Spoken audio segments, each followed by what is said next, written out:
Hi guys, welcome back. So as far as the grit washer is concerned, to me personally this is one of my favorite parts because in the respect that we don't all necessarily have dishwashers at home. For the guys who does, great, but you don't necessarily pack that in when you go camping or go to a special site.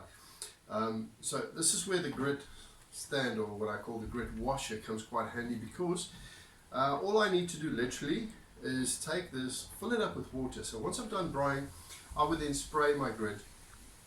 Now let me just make this clear. As far as stainless steel are concerned, this is you know, a lot of people will say, but I burn my grit. It's fine if you burn your grit. You know, the thing is, with stainless, people have a tendency to look very well after their stainless, and obviously stainless, as you know, people has got to know, you don't burn stainless because you would shorten its lifespan if you look at it in that way. So what I do is I try to look after my stainless. If you have normal grits, it's fine. You can also put normal grit in the grit washer once you're done drying.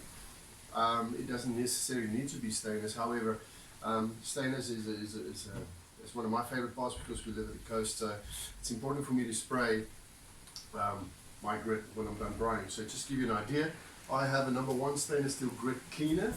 This to me is by far, in my opinion, one of the best grit cleaners. It's unique because it has a tendency to break down the carbon that builds up on your stainless, and that's what you need. The bottom line is, once you're done braaiing, take your grit, then spray this on.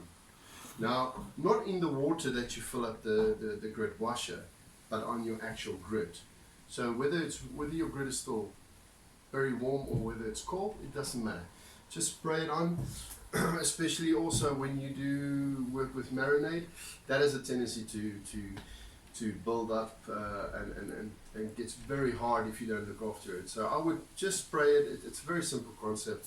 Fill this up with water, drop it in, leave it overnight. Tomorrow take it out and rinse it off. If you're one of those people that are braai crazy and you want to braai in the next 2 hours, not a problem, just take it out. But once again, make sure that you rinse it off properly before reuse again. For people that are very aware of chemicals or are scared that something might irritate their skin, yes, I would definitely recommend hand gloves. I don't use it personally because it doesn't bother me, but for people that has got sensitive skin, obviously that would be a wise thing to do. Just and if it does irritate your skin, just rinse it off with water. But this, in my opinion, is definitely a must as far as stainless steel are concerned. But this is a simple way to do it.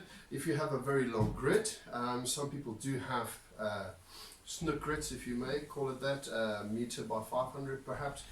Put it in one side and just turn it around. Do it on the other side. You know, don't feel you need a bigger one because then you're really going to use a lot of water. With this, you don't need to. Here's an example of a grit that's a little bit too big for this particular container, as you can see. But now this is what I explain to people. All you need to do literally is just then do that. And then once you're done cleaning, just turn it about and you clean the other side. Don't make or feel that it's going to be a problem for you. Very simple solution to your problem.